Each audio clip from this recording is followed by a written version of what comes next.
Oke, selamat malam semuanya. Malam hari ini edisi spesial hari Pantai Kosta. Kita mau persekutuan bersama, nyanyi, penyembahan, renungan, berdoa bersama di hari yang spesial, supaya Roh Kudus memenuhi kita masing-masing.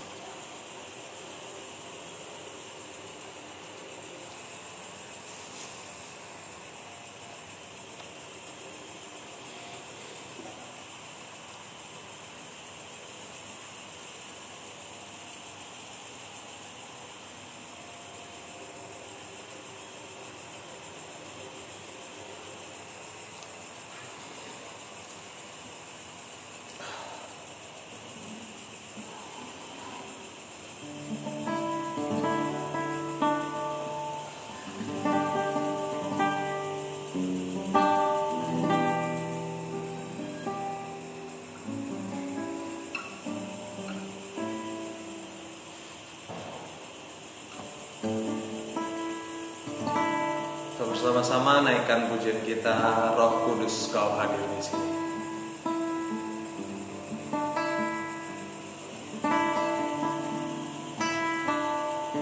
Kita buka hati kita agar Roh Tuhan masuk dalam hati kita, pribadi lepas pribadi, menjamah memenuhi kita. Roh Kudus Kau hadir di sini.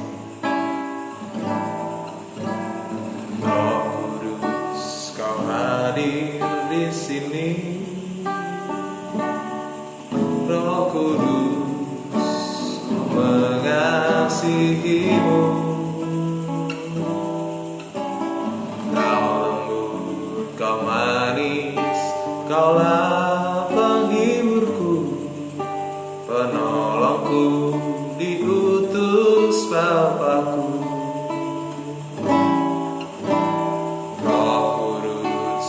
Hadir di sini, Roh Kudus, ku mengasihimu. Kau lembut, kau manis, kaulah penghiburku, penolongku, diutus Bapakku. Ku buka hati untuk Roh-Mu Tuhan. Ku buka hati menyembah-Mu Yesus. Jamalah kami, penuhi kami dengan kuasa Allah Maha Tinggi. Selagi Roh Kudus Kau hadir di sini. Roh Kudus Kau hadir di sini. Roh Kudus, ku mengasihimu.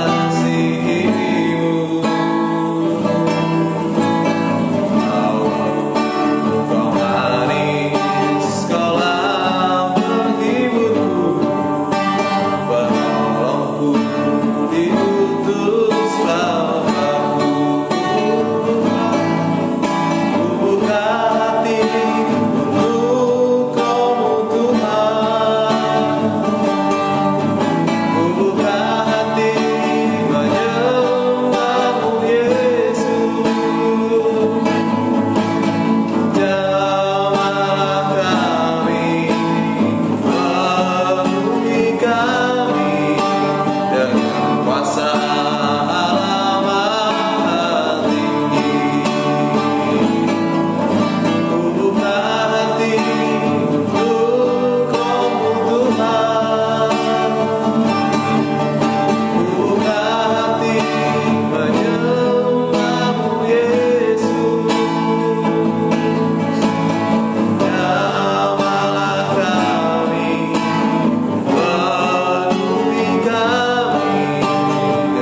Persiapkan hati kita, kita benar-benar membuka hati kita supaya Roh Kudus masuk dalam hati kita, memimpin, memenuhi kita pribadi lepas pribadi malam hari ini. Supaya benar hari Pentakosta, hari pencurahan Roh Kudus sungguh-sungguh kita miliki bersama.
Sungguh-sungguh rasakan kasih Tuhan, kita sungguh-sungguh rasakan kuasa Roh Kudus, rasakan kasih-Mu Tuhan, ku rasakan kuasa-Mu Tuhan, ku rasakan kasih kuasa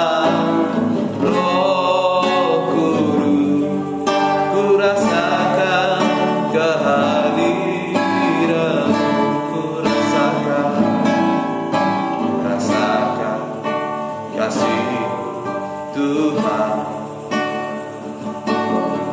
ku rasakan kuasa-Mu Tuhan, ku rasakan kasih kuasa Roh Kudus, ku rasakan kehadiran-Mu,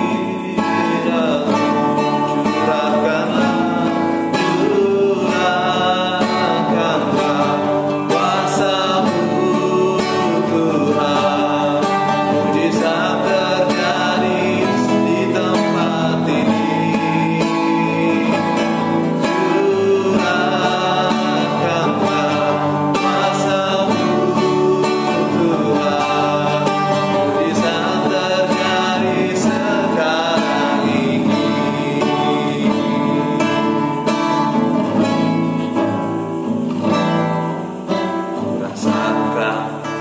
kasih-Mu Tuhan, ku rasakan kuasa-Mu Tuhan, ku rasakan kasih kuasa Roh Kudus, ku rasakan kehadiran-Mu, curahkanlah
di tempat ini. Berhembuslah Roh Kudus dengan kuasa-Mu, pulihkanlah gereja-Mu di akhir zaman. Berhembuslah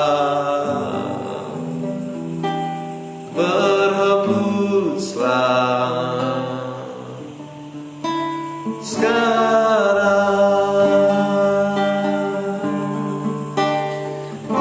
Urapilah kami dengan minyak baru, penuhilah kami dengan hadirat-Mu. Kami rindu Tuhan melihat kuasa-Mu dicurahkan di tempat ini. Mari bersama-sama urapilah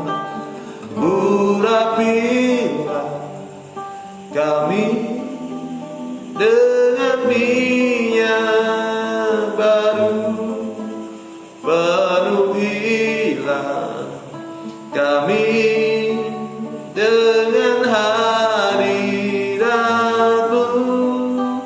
Kami rindu Tuhan melihat kuasa-Mu dicurahkan di tempat ini. Sekali lagi urapilah kami dengan minyak baru, penuhilah kami dengan hadirat-Mu. Kami rindu Tuhan melihat kuasa-Mu dicurahkan di tempat ini. Kami rindu Tuhan melihat kuasa-Mu dicurahkan di tempat ini.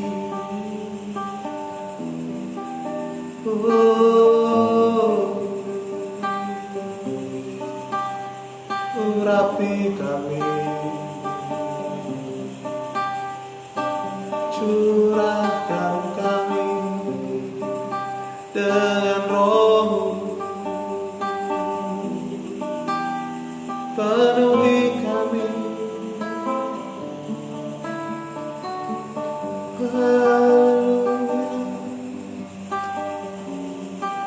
penuhi kami Tuhan.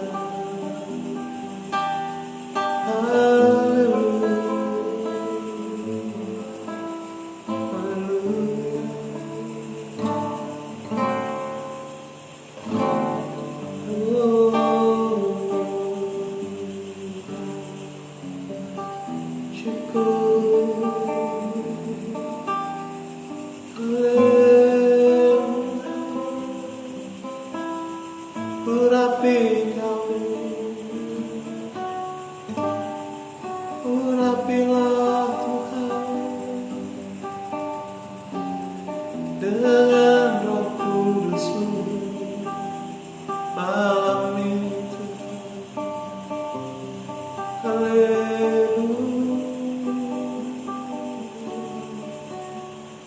syukur.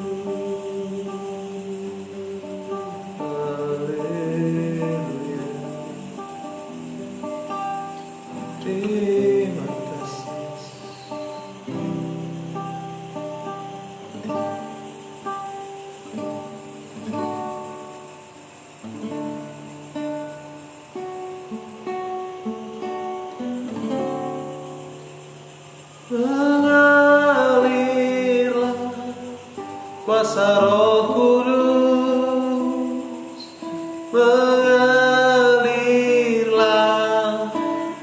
tempat ini mengalirlah,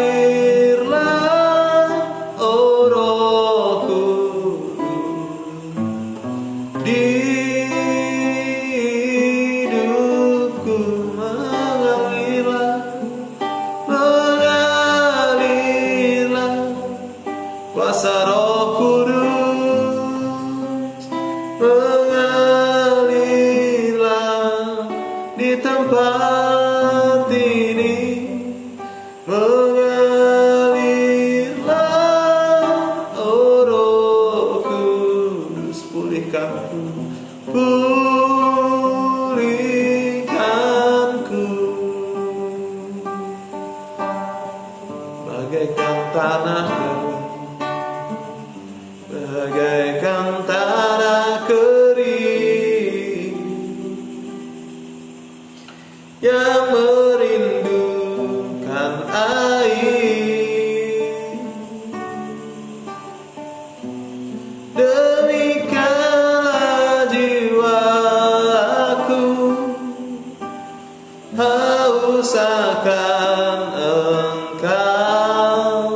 Ku rindu Tuhan, ku rindu selalu hadir-Mu di hidupku,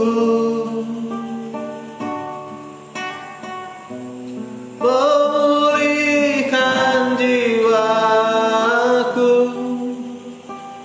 hapuskan air mataku, mengalirlah, mengalirlah, kuasa Roh Kudus mengalirlah di tempat ini, mengalirlah, oh Roh Kudus, di hidupku mengalirlah, mengalirlah, kuasa Roh Kudus mengalirlah di tempat ini, mengalirlah, oh Roh Kudus, pulihkanku, pulihkanku, mengalirlah, kuasa Roh Kudus mengalirlah di tempat ini, mengalirlah, oh Roh Kudus, pulihkanku, mengalirlah, oh Roh Kudus di hidupku.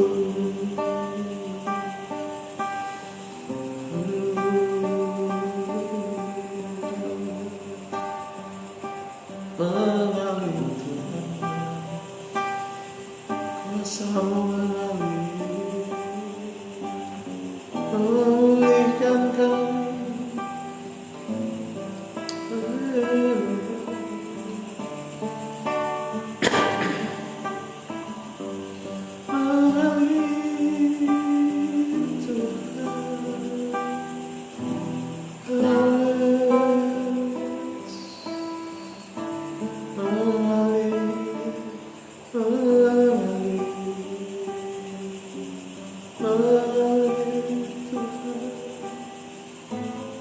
Kuasa-Mu mengalir, Roh-Mu mengalir di hidup kami.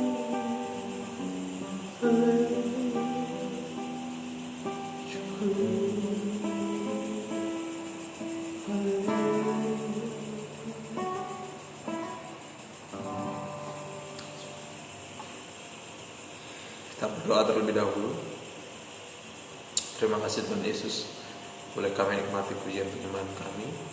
Dan biarlah semuanya berdasarkan kerinduan kami.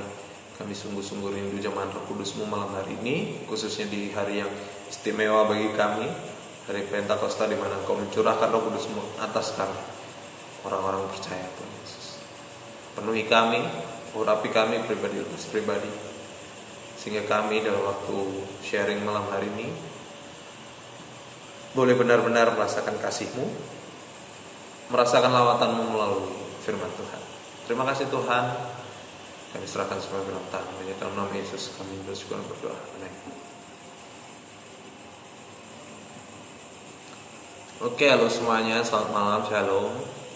Kita sharing merenungkan firman Tuhan malam hari ini dengan tema Pentakosta tentunya, karena ini hari ini Pentakosta.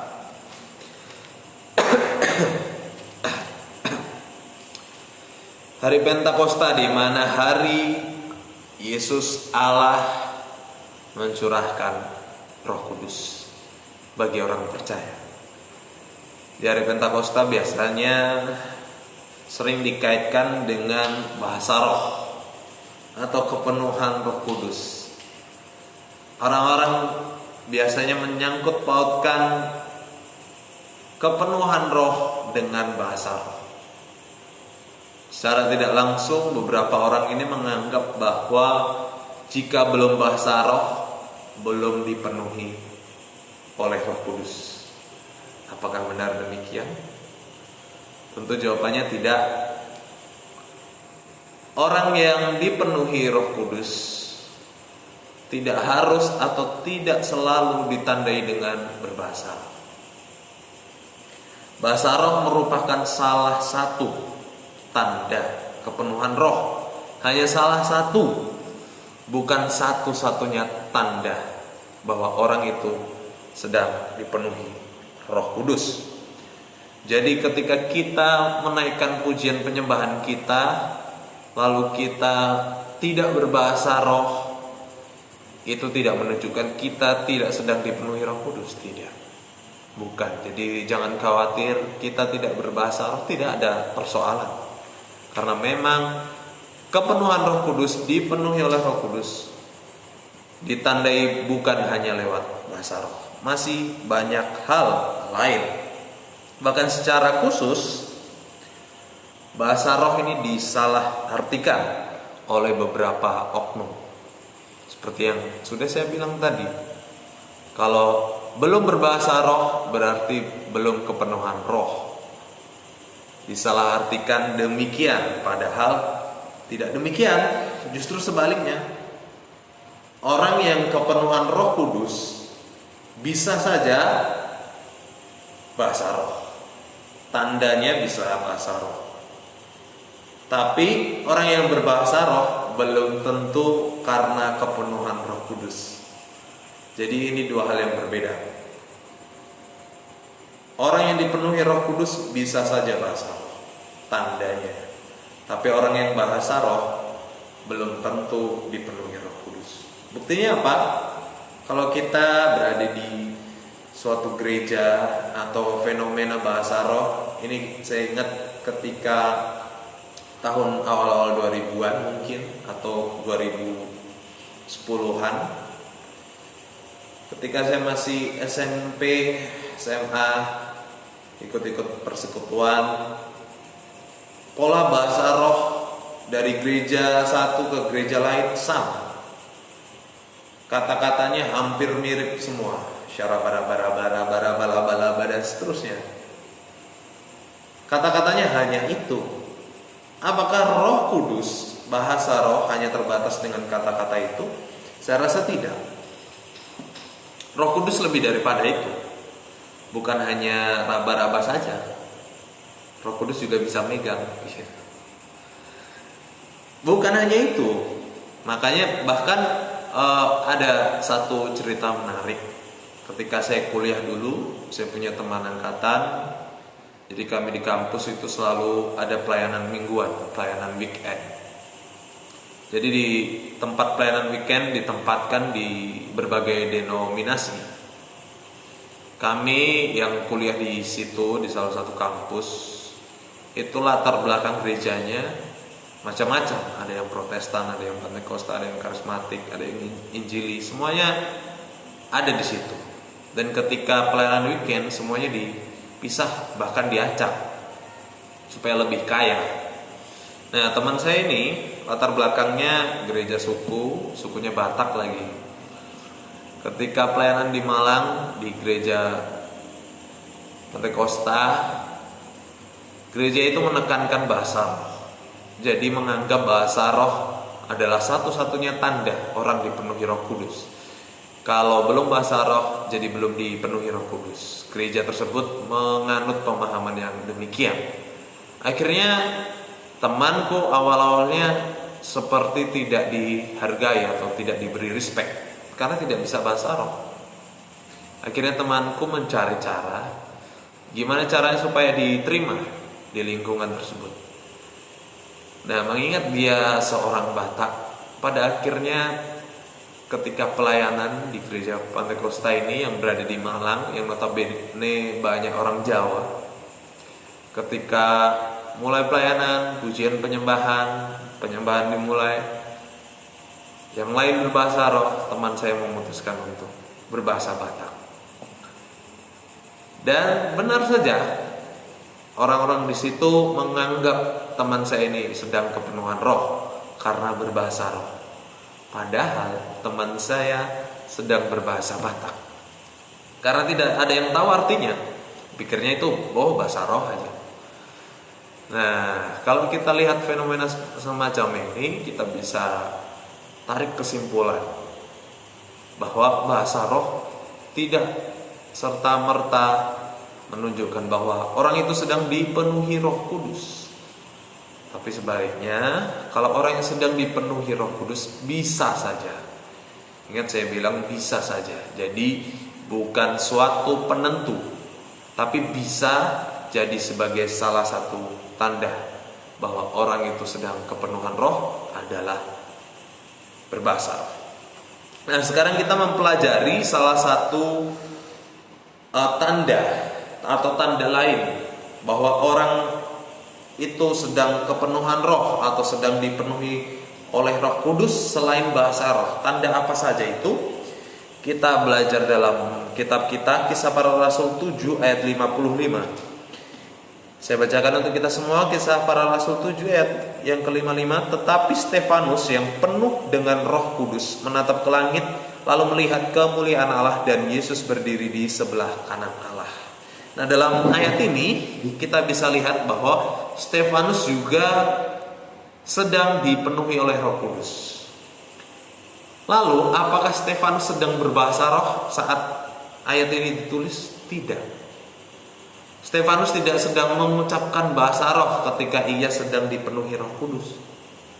Justru keadaan ini, konteks saat itu, konteks perikop ini yang kita baca, itu justru ketika Stefanus hendak mati, hendak dibunuh, maka Roh Kudus memenuhi dia. Nah, ini yang menarik. Artinya ada tanda lain selain dari bahasa roh. Nah, ini yang akan kita belajar bersama. Sedikit tentang Stefanus. Stefanus dia merupakan salah satu dari 7 orang yang dipilih untuk membantu para rasul saat itu.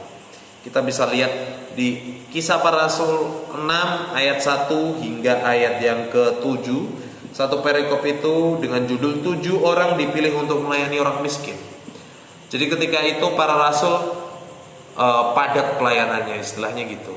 Sudah mulai padat pelayanannya, pengikutnya juga banyak, orang-orang yang percaya sudah mulai banyak, sehingga para rasul yang hanya 12 orang ini, 12, tenaganya kurang untuk menghandle semua. Kita bisa lihat pelayanan Petrus pertama kali di dalam Kisah Para Rasul ketika ia berkhotbah, 3.000 orang kurang lebih bertobat. Itu baru awal-awal, apalagi di pasal-pasal selanjutnya semakin lebih banyak lagi. Jadi wajar kalau para rasul tidak bisa menghandle semuanya dengan rata, sehingga orang-orang menyarankan supaya mengangkat pembantu, istilahnya gitu. Jadi hal itu dianggap baik oleh para rasul dan diangkatlah 7 orang. Dan Stefanus ada di dalamnya. Kalau kita lihat standar yang dipakai untuk memilih 7 orang ini juga bukan berdasarkan semangat saja. Oh, saya mau melayani, saya mau membantu para rasul. Bukan hanya itu, tapi ada standar khusus yang disematkan atau yang dipakai para rasul dalam memilih para pembantunya yang akan melayani. Di Kisah Para Rasul 6 ayat 3 saya bacakan juga. Ayat 3, karena itu saudara-saudara, pilihlah 7 orang dari antaramu yang terkenal baik dan yang penuh roh dan hikmat, supaya kami mengangkat mereka untuk tugas itu. Nah, standar yang dipakai saat itu adalah terkenal baik dan penuh dengan roh serta hikmat. 2 standar ini dipakai untuk memilih 7 orang sebagai pembantu para rasul. Jadi para pelayan yang dipilih ini bukan sekedar orang yang mau melayani, hanya orang yang saya semangat melayani, saya mau melayani, tidak.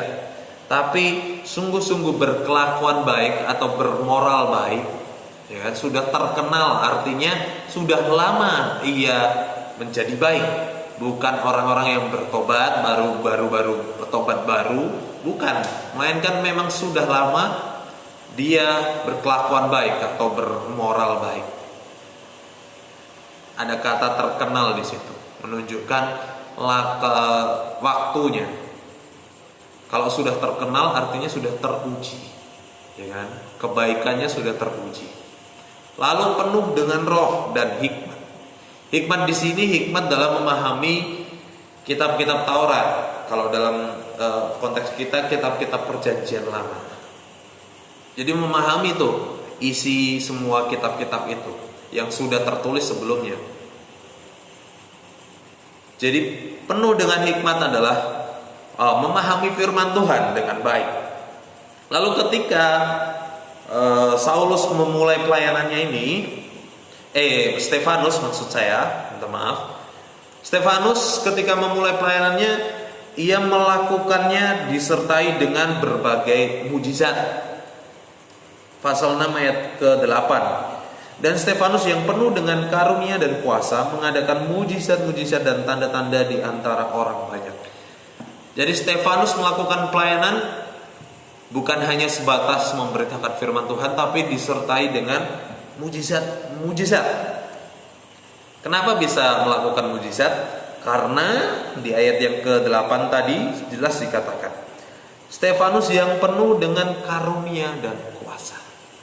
Stefanus seseorang yang penuh karunia dan kuasa, sehingga ia dapat melakukan mujizat. Karena apa? Kualitasnya sudah teruji tadi dengan standar yang dipakai. Berkelakuan baik, ya kan? Penuh dengan roh, penuh dengan hikmat, sehingga ia memperoleh karunia dan kuasa. Nah, kalau kita perhatikan baik-baik di bagian awal ini saja, kita pasti sudah memahami orang yang punya karunia, bisa karunia bernubuat, karunia berbahasa roh, dan karunia-karunia yang lain, itu standar kehidupannya jelas. Kalau ia berperilaku baik, jasmani rohaninya sudah dinyatakan baik, ya kan? Barulah ia memperoleh karunia, mendapatkan karunia. Karunia yang diperoleh Stefanus adalah mengadakan mujizat, ya kan? Dan mengadakan tanda-tanda.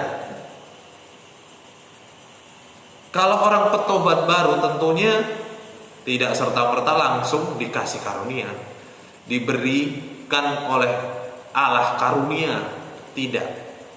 Tapi melewati proses terlebih dahulu hingga ibaratnya lolos uji, dicap mungkin SNI, atau telah lolos uji, dapat teruji, barulah mendapatkan karunia. Nah, artinya dalam bahasa roh, dalam karunia-karunia lain, kita bisa lihat orangnya. Kalau orang-orang tersebut tiba-tiba yang tidak pernah terkenal baik atau yang belum teruji baik perilakunya secara manusiawi maupun kerohaniannya tiba-tiba berbahasa roh, sudah hampir dipastikan itu bukan Roh Kudus.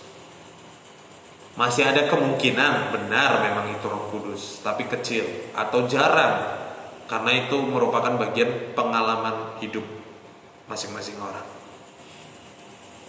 Saya katakan tadi hampir dapat dipastikan, artinya masih ada kemungkinan walaupun kecil. Jadi ketika orang berbahasa roh, kita bisa lihat kehidupannya sehari-hari. Kalau kehidupannya sehari-hari biasa aja, bahkan cenderung jauh dari firman Allah, maka tentu saya pribadi yakin kalau itu bukan Roh Kudus. Bahasa rohnya bahasa roh-roh lain mungkin selain dari Roh Kudus. Nah, lanjut kepada Stefanus. Jadi orang yang Stefanus ini tidak tiba-tiba mendapatkan hal ini, dia teruji, ya kan, secara perilakunya. Terus kita kalau mau mundur sedikit, kalau kita mau lihat berbahasa roh dalam Kisah Para Rasul pasal yang kedua, ini ayat yang terkenal, digunakan orang-orang yang penganut bahasa roh murni, biasanya memakai ayat-ayat ini. Kalau kita mundur di Kisah Para Rasul 2, siapakah orang-orang yang berbahasa roh sesungguhnya? Mari kita teliti. Yang berbahasa roh sebetulnya pada pasal 2 ini adalah para rasul. Jadi para rasul yang berbahasa roh. Meskipun orang-orang percaya, artinya bukan hanya para rasul, melainkan juga beberapa orang itu berkumpul bersama berdoa, ya kan? Tapi yang dipenuhi oleh roh atau yang berbahasa roh hanyalah para rasul. Mana buktinya? Saya bacakan ayat 6 pasal yang kedua. Ketika turun bunyi itu, berkerumunlah orang banyak. Mereka bingung karena mereka masing-masing mendengar rasul-rasul itu berkata-kata dalam bahasa mereka sendiri.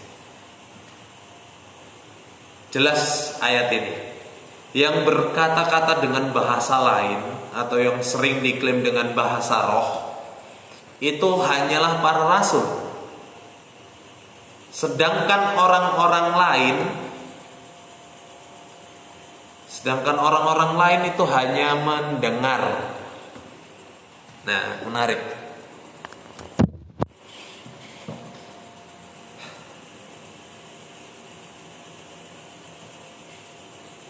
Orang-orang lain yang hadir bersama-sama dengan para rasul, orang-orang yang hadir bersekutu bersama, berdoa bersama dengan rasul, itu hanya mendengar para rasul berkata dengan bahasa yang lain, bahasa yang dimengerti oleh mereka. Jadi yang berbahasa roh adalah hanya para rasul. Bagaimana bisa para rasul berbahasa roh? Ya kita mundur lagi. Para rasul bukanlah orang yang sembarangan. Para rasul merupakan pengikut-pengikut Yesus. Meskipun mereka jatuh bangun, yang paling terkenal Petrus juga. Petrus menyangkal Yesus 3 kali. Tapi dalam perjalanannya setelah Yesus naik ke surga, mereka sering bersekutu bersama, artinya kerohaniannya terjamin.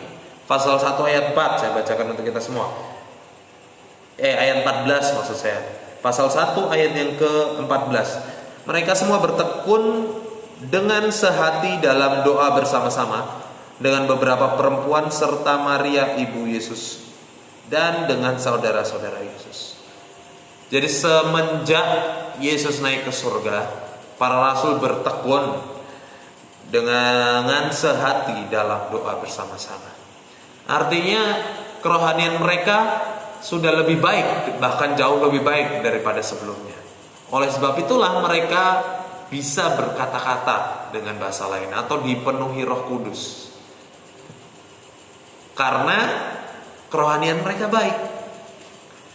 Jadi kalau kita masih percaya orang-orang yang tidak terjamin kehidupannya, kerohaniannya tiba-tiba bisa berbahasa roh, maka ini agak unik, agak lucu.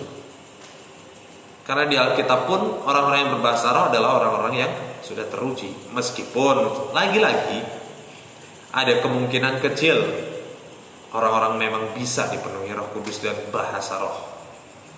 Tapi sekali lagi itu bukan tanda mutlak. Nah,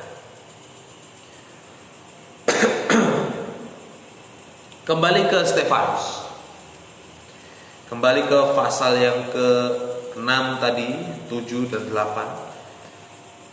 Setelah Stefanus melakukan berbagai pelayanan, khususnya di pasal 6 itu melakukan banyak mujizat, ternyata itu tidak serta-merta semua orang senang atau semua orang tertarik kepadanya. Justru ada orang-orang yang bertentangan dengan dia, sehingga Stefanus difitnah. Disebarkanlah kabar bohong. Sampai-sampai Stefanus harus berhadapan dengan mahkamah agama atau di pengadilan, ya kan? Hingga pada akhirnya ia diadili. Dan di pasal 7 ayatnya yang ke pertama, ayat yang ke-1, kata imam besar, benarkah demikian? Ini pertanyaan imam besar kepada Stefanus. Pada Stefanus untuk mempertanggungjawabkan segala yang diperkatakannya. Stefanus ditanyai oleh imam besar itu, benarkah apa yang difitnahkan oleh orang-orang itu benar adanya? Nah, ketika Stefanus ditanyakan hal itu, ini yang menarik, Stefanus menjawab dengan penuh hikmat. Lagi-lagi kita mundur, kita bisa lihat bahwa Stefanus ini orang yang penuh roh dan hikmat. Maka ketika diperhadapkan hal-hal yang demikian, ia mampu menjawabnya. Bahkan Stefanus menjawabnya dengan begitu luar biasa. Dia menjawab tuduhan itu dengan banyak hal, mulai dari perjanjian Allah dengan Abraham hingga zaman para nabi. Ditanyanya apa, dijawabnya lengkap dari awal.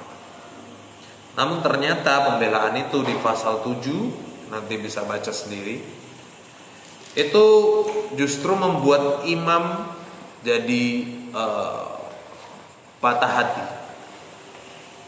jadi makin murka, jadi makin kecewa kepada Stefanus. Karena apa? Karena mungkin Stefanus dianggapnya sok tahu. Nah, mungkin seperti itu. Makanya di pasal 7 ayat yang ke-54, ketika anggota-anggota mahkamah agama itu mendengar semuanya itu, sangat tertusuk hati mereka. Nah, makanya ini aku bilang patah hati. Tertusuk hati mereka, maka mereka menyambutnya dengan gertakan gigi, dengan amarah. Orang-orang pengadilan menjadi sangat marah, sehingga ia dibawa keluar dan hendak dilempari dengan batu. Dan di momen inilah Paulus dipenuhi roh, melihat langit terbuka, di situ ada Allah dan Yesus duduk di sebelah kanan Allah.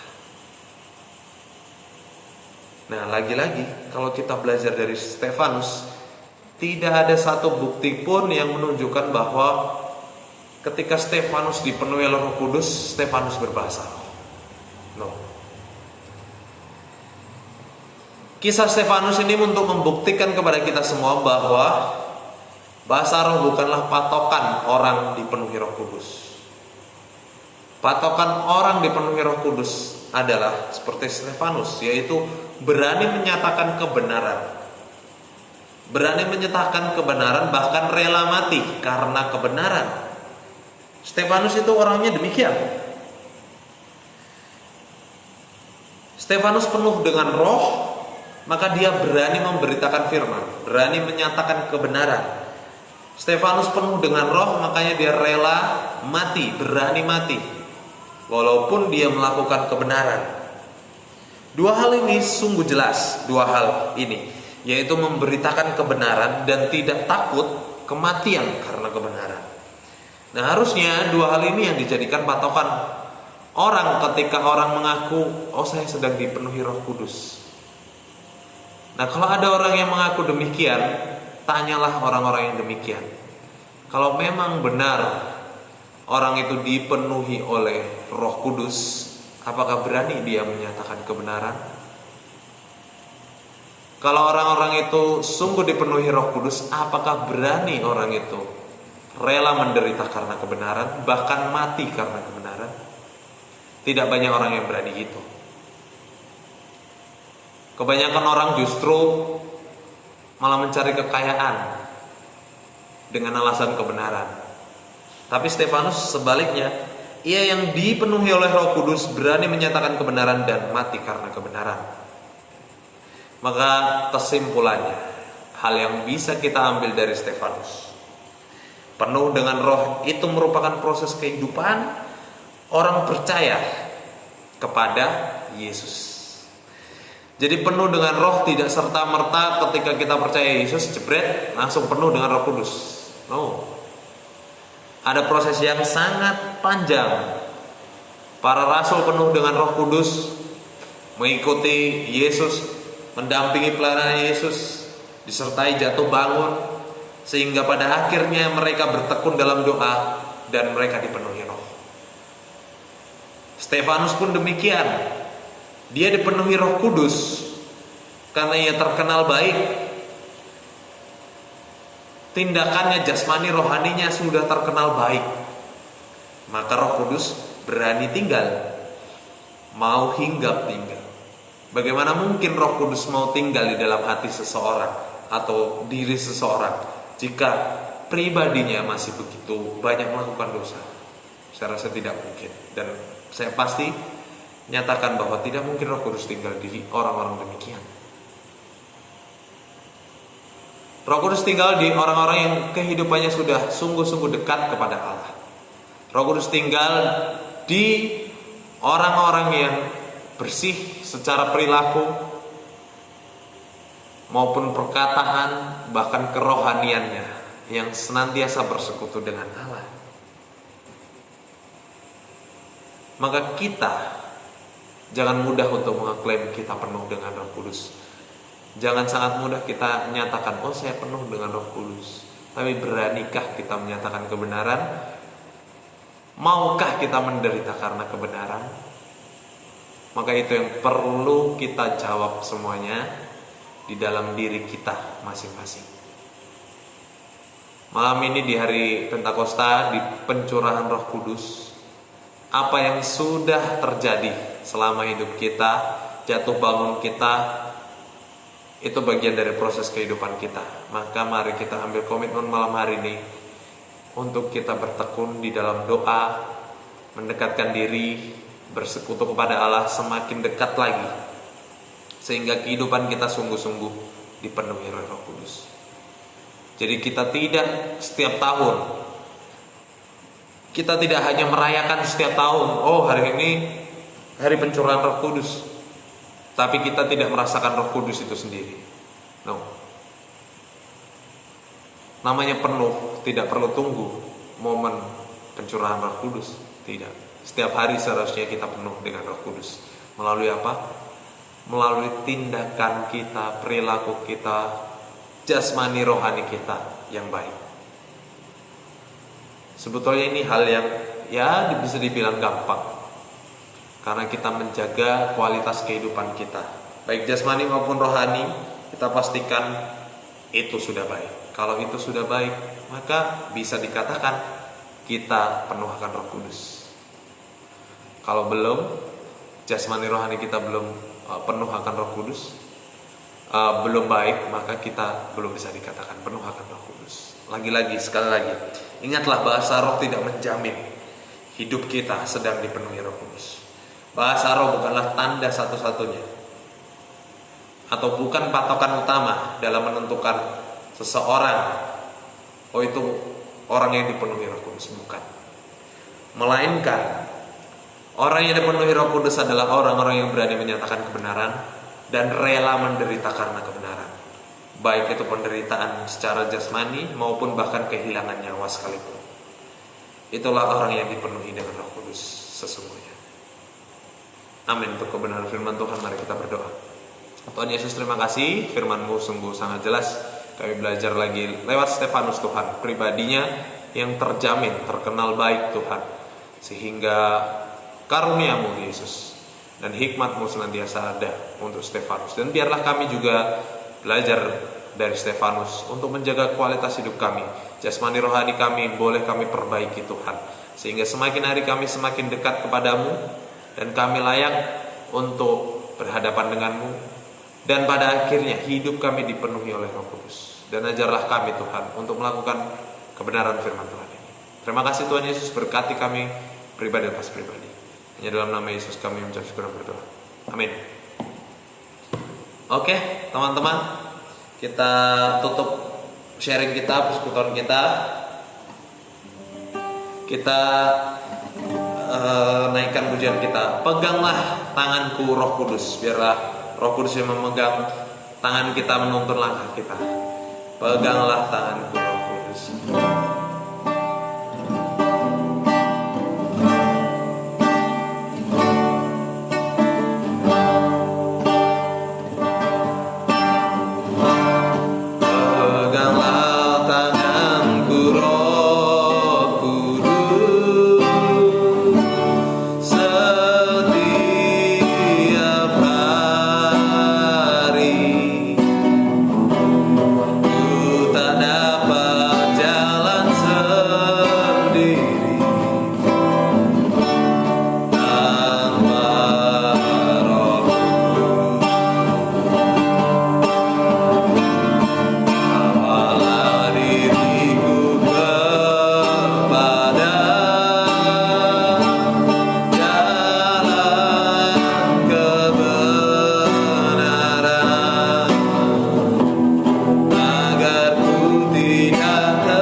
Kudus menuntun, memegang tangan kita masing-masing, dan kita tidak tersesat. Tuhan Yesus memberkati, sampai jumpa di lain kesempatan.